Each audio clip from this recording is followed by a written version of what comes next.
I looked down at the porcelain sink and watched a fistful of my own blonde hair swirl around the drain in water turned pink by the blood from my cracked, bleeding fingertips.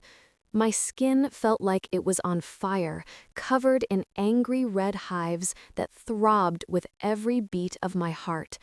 I gripped the marble counter to keep the room from spinning, staring at my reflection, gaunt cheeks, bloodshot eyes, and a scalp that was starting to show through in patches.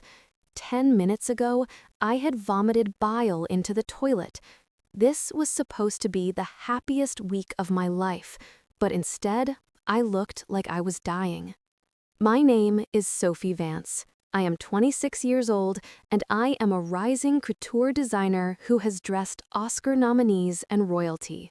My hands are my livelihood, capable of stitching invisible seams into silk that costs more than a car. But to the people gathering downstairs in the ballroom of the Ritz-Carlton for my rehearsal dinner, I am a liability. To my fiancé's wealthy, conservative family, I am a drug addict spiraling out of control. And to my half-sister Jessica, I am a walking payday waiting to happen. There was a soft knock on the door, and then it opened before I could answer. Jessica glided in, looking radiant in a structured navy dress that screamed responsible older sister. She held a garment bag like it was a holy relic. "Sophie, sweetheart," she cooed, her voice dripping with that sickeningly sweet concern she had perfected over the last 3 months. "Mom wanted me to check on you. The Winthrops are asking why you haven't come down for the brunch yet. I told them you were having another episode." She emphasized the word episode with a sad little tilt of her head. It was a masterclass in manipulation. For the last 6 months, every time I tried on a wedding dress, touched a centerpiece, or sampled a cake option that Jessica had prepared, I ended up in the emergency room with anaphylactic shock or severe neurological vertigo. Jessica had whispered to everyone that it was stress, then pills, then a full psychotic break. "I'm fine," I rasped, my throat raw. "Just nerves." Jessica sighed, hanging the garment bag on the hook behind me. She unzipped it slowly, revealing the hand-stitched French lace veil I was supposed to wear tomorrow. It was an antique, stunning, and delicate. Just looking at it made my stomach lurch. The last time I touched a fabric she handed me, my hands blistered so badly I couldn't hold a sketching pencil for a week. "You look terrible, Sophie," she said, reaching out to tuck a stray hair behind my ear. I flinched violently. She smiled, a tiny, cold quirk of her lips. "Maybe we should just call it off. You know the trust documents say that if you're not medically fit to manage the estate, I have to step in as trustee. It's a burden, but I'd do it for you. $10 million is a lot of pressure for a sick girl." There it was, the end game. If the wedding was canceled due to my medical instability, the family trust my mother left me would freeze, and management would transfer to Jessica. She didn't just want to ruin my wedding, she wanted to inherit my life. "I am walking down that aisle," I said, forcing my spine to straighten despite the dizziness. Jessica laughed softly, patting my shoulder with a hand that felt heavy and dangerous. "We'll see if you can even stand up by tomorrow. Get dressed, Sophie. Don't embarrass us tonight." She turned and walked out, her heels clicking rhythmically on the hardwood. She thought she had won. She thought she was leaving behind a broken, poisoned girl who was losing her mind. I stared at the closed door and let the terrified tremble in my hands stop. I reached into the hidden pocket of my robe and wrapped my fingers around the cold metal of a tiny USB drive. Jessica thought I was sick. She didn't know that while she was playing the concerned sister, I was playing detective. And tonight, I wasn't just going to dinner. I was going to war. 2 weeks ago, the fog in my brain lifted just long enough for me to notice the pattern. I was sitting on my bathroom floor, scratching at the angry red welts on my arms, when I looked at my calendar. The hives, the vertigo, and the clumps of hair falling out always happened on Tuesdays and Fridays. Those were the exact days Jessica came over for sister bonding and wedding prep. She would bring me smoothies, spray calming mist on my pillows, and insist on zipping up my dress fittings herself. Everyone, including my fiancé Liam, told me I was paranoid. They pointed to the diagnosis from Dr. Evans, the family physician Jessica had insisted I see. Dr. Evans had looked at my trembling hands and written psychosomatic stress disorder on my chart without even drawing blood. He prescribed sedatives that only made me dizzier. But I knew my body, and I knew that stress did not make your skin bleed or your hair fall out in patches. Instead of taking the pills, I took action. I hired a private toxicology firm called Apex Analytics, paying $3,000 cash for a rush job. I handed them the bottle of lavender pillow mist Jessica had given me, along with a swatch of fabric cut from the lining of my wedding dress. The email from the lab arrived at 3 in the morning 3 days later. I sat in the dark, the blue light of my laptop illuminating the horror on my face. The report was 14 pages long, but 2 words stood out in bold red text: Thallium. It is a heavy metal, often used in rat poison.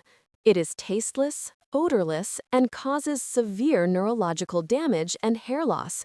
The lavender mist was laced with it. Then I scrolled down to the analysis of the dress lining. It wasn't silk. The interior had been treated with micro-pulverized fiberglass, industrial insulation dust.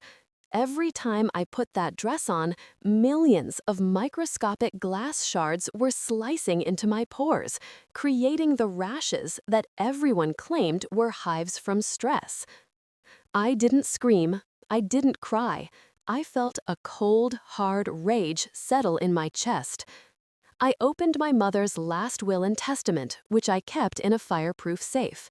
I skipped past the asset lists and found the management clause on page 42. There it was in black and white.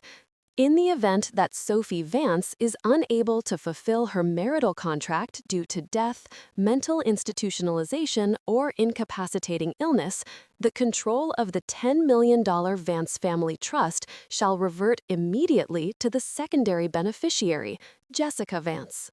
It wasn't just jealousy, it was a heist. Jessica was poisoning me by inches to steal $10 million. I knew that a lab report alone wouldn't be enough.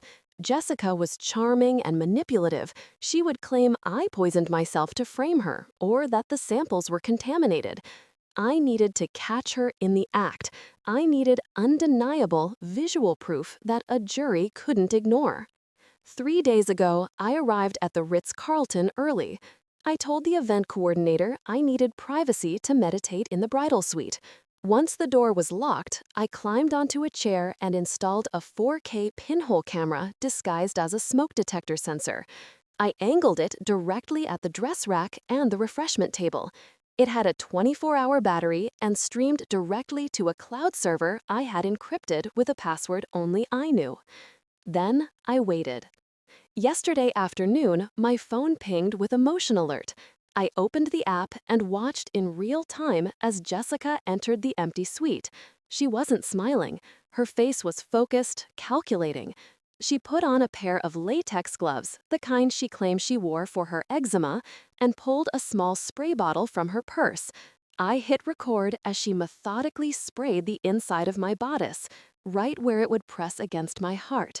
Then she walked over to the pitcher of cucumber water meant for me, pulled a vial from her bra, and dumped a clear liquid into it. I saved the footage to 3 different servers.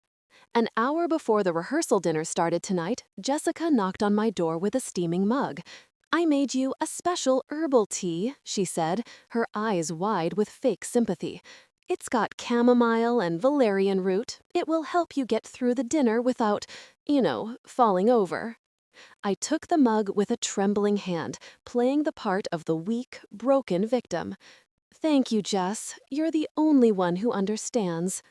As soon as the door clicked shut, I poured the tea into a sterile evidence jar I had hidden in my suitcase and sealed it tight. I didn't drink a drop. I looked in the mirror one last time. My skin was still raw, and I was wearing a wig to hide the bald spots, but my eyes were clear.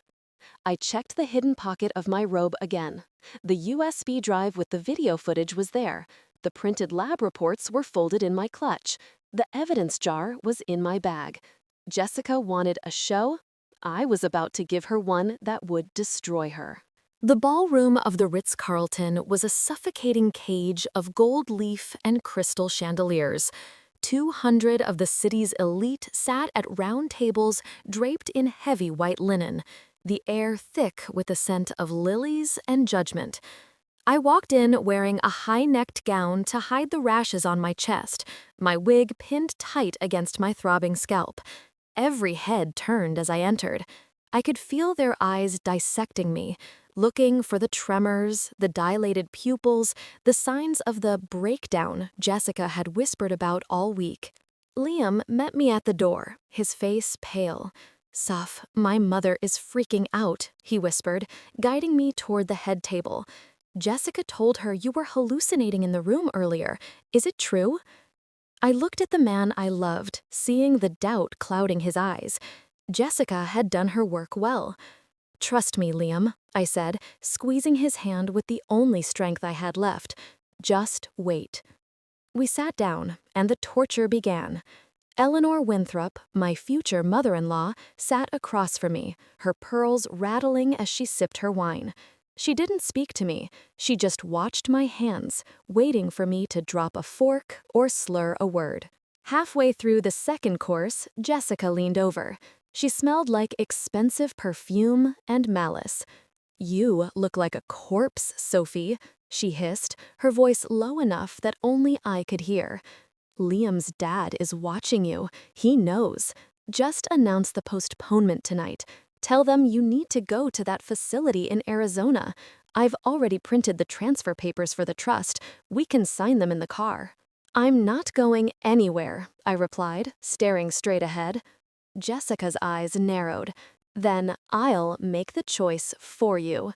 She stood up, grabbed a champagne flute, and tapped it with a silver spoon. The sharp ting, ting, ting silenced the room instantly. Jessica beamed, radiating the energy of a saintly martyr. "If I could have everyone's attention," she began, her voice trembling with manufactured emotion, "I want to make a toast to my little sister, Sophie."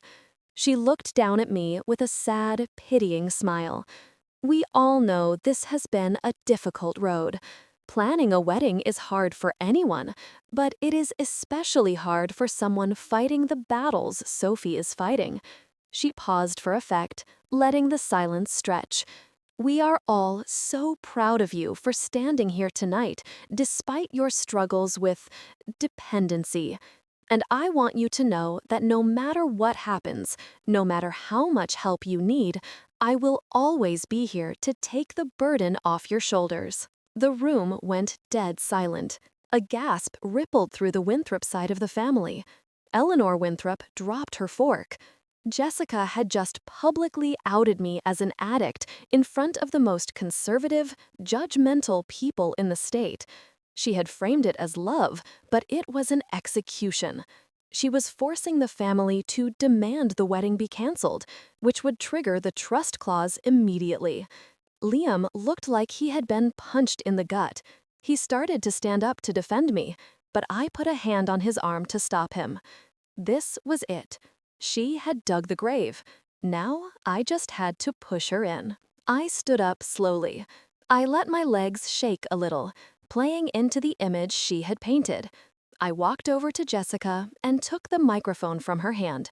She relinquished it with a smirk, thinking I was about to confess or break down.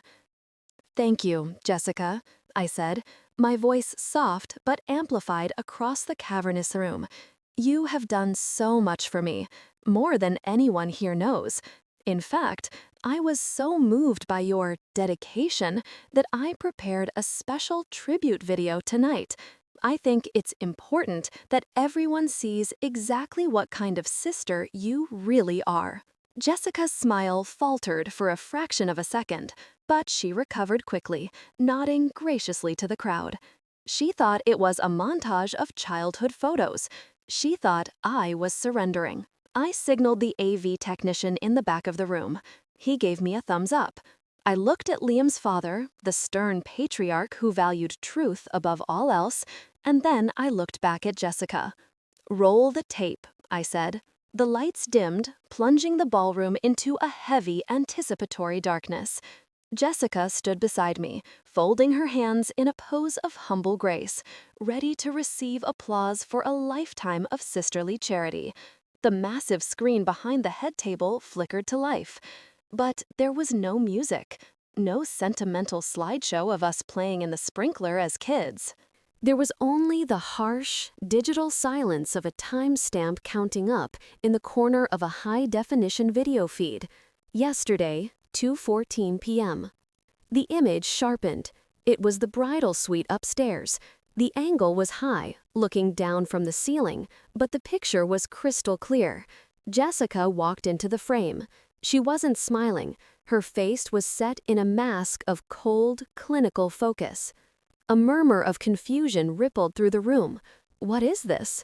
Eleanor Winthrop whispered loud enough to carry. On screen, Jessica snapped on blue latex gloves. She reached into her Chanel bag and pulled out a small, unmarked spray bottle. The camera zoomed in digitally as she walked over to my wedding dress, the one hanging on the rack right now in my room. She began to mist the inside of the bodice, methodically coating the fabric that would touch my skin. "Is she cleaning it?" someone asked from the back. Then the screen split. On the right side, a document appeared. It was the Apex Analytics lab report I had received days ago. A red box highlighted the text, "Sample A, dress lining, positive for industrial fiberglass particulates and thallium residue." Jessica gasped. It was a strangled, wet sound. She lunged for the laptop connected to the projector, but Liam stood up and blocked her path, his face a mask of stone. "Let it play," he commanded, his voice shaking with rage. On screen, Jessica moved to the refreshment table. She pulled a vial from her bra and tipped a clear liquid into the water pitcher. The split screen changed again. This time, it showed a receipt from a dark web marketplace, dated 3 weeks ago. Order confirmed. Thallium sulfate, 500 milligrams. The ballroom erupted. Chairs scraped against the floor as guests stood up to see better. Eleanor Winthrop had a hand over her mouth, staring at Jessica with pure horror. Jessica turned to me, her eyes wild, the mask of the saint completely shattered. "It's fake!" she shrieked, her voice cracking. "It's AI! She made a deepfake! You know she's crazy! She did this to frame me!" I didn't flinch. I reached into my clutch and pulled out the physical lab report and the sealed evidence jar containing the poisoned tea she had given me just hours ago. I walked over to Liam's father, Judge Winthrop, and placed them in his hands.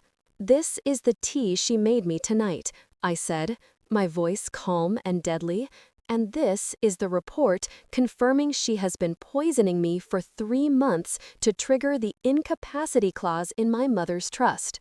Judge Winthrop looked at the report, then at the jar, and finally at Jessica. He didn't need to say a word.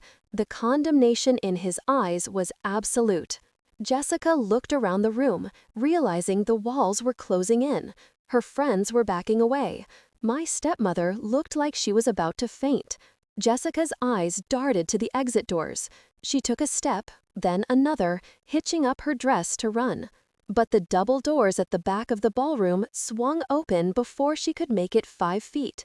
2 uniformed police officers marched in, followed by a detective I had spoken to an hour before the dinner began. "Jessica Vance," the detective called out, his voice booming over the chaos, "you are under arrest for aggravated assault and attempted murder." Jessica screamed as the officers grabbed her arms. "No, you can't. She's lying. Look at her. She's the sick one," she thrashed, knocking over a tray of champagne flutes that shattered across the marble floor. I watched as they handcuffed her, dragging her past the tables of stunned guests. As they hauled her through the doors, she looked back at me one last time. There was no pity in her eyes anymore, only pure, terrified hatred. I stood in the center of the room, surrounded by broken glass and silence. Liam came to my side and wrapped his arms around me, burying his face in my neck. I looked at the screen where the video had finally stopped, and then at the empty doorway where my sister had just been taken away. I took the microphone one last time. "I think we'll skip the cake," I said. 8 months have passed since the night the police dragged my sister out of the Ritz-Carlton in handcuffs. Today, I am standing in the center of my new showroom in Soho, watching a model spin in a gown made of hand-dyed silk that took me 300 hours to perfect. The morning sun is streaming through the floor-to-ceiling windows, warming my skin that is finally clear, smooth, and free of the angry red hives that haunted me for half a year. My hair has grown back, a thick golden wave that reaches my shoulders, no longer hiding under wigs or scarves. I feel strong, I feel alive, and for the first time in my life, I feel completely safe. Jessica didn't get the $10 million. She got 8 years in a state correctional facility for aggravated assault with intent to cause bodily harm and tampering with food products. Her lawyer tried to argue for a psychiatric hold, claiming the pressure of the wedding made her snap, but the dark web search history for undetectable poisons dating back 6 months made it premeditated malice. She pleaded guilty last month to avoid a public trial that would have aired even more dirty laundry. My stepmother, Linda, didn't escape the fallout either. While she wasn't the one pouring the poison, the court found her complicit in the negligence. My mother's trust had a morality clause regarding the guardianship of the estate. Because Linda had allowed Jessica to care for me while I deteriorated, the judge ruled that she had violated her fiduciary duty. She was stripped of her monthly stipend and removed from the family home, which is now being sold to fund a scholarship for victims of domestic abuse. She lives in a 1-bedroom apartment across town now, and I haven't answered a single one of her letters. Liam and I got married 3 months ago. It wasn't the grand ballroom event we had originally planned. We got married in a private garden in Tuscany with only 20 people present. No press, no drama, just the people who actually loved us. When I walked down the aisle, I didn't feel dizzy. I didn't feel sick. I felt unstoppable. My Resilience bridal collection launched last week to critical acclaim. The fashion press called it hauntingly beautiful. They don't know that every stitch was a way of sewing myself back together. I walked into my private office at the back of the showroom and sat behind my desk. Hanging on the wall behind me, inside a museum-quality shadow box frame, is the antique French lace veil. We had it professionally cleaned by a forensic restoration team to remove every trace of the fiberglass and thallium. Now, it hangs there not as a wedding accessory, but as a war trophy. It is a reminder that something beautiful can survive even when someone tries to make it toxic. I looked at the veil, then down at the ring on my finger. I learned the hard way that blood doesn't make you family, and history doesn't obligate you to be a victim. Jessica tried to take my life by making me doubt my own sanity. She wanted me to believe I was weak so she could be powerful. But she forgot one thing. You can burn a dress, but you can't burn the talent that made it. If you are watching this and there is someone in your life who makes you feel sick, small, or crazy, listen to your body, trust your gut, and never, ever let them make you drink the tea. Because the best revenge isn't poisoning them back. It's surviving, thriving, and letting them watch you succeed from a place where they can never touch you again.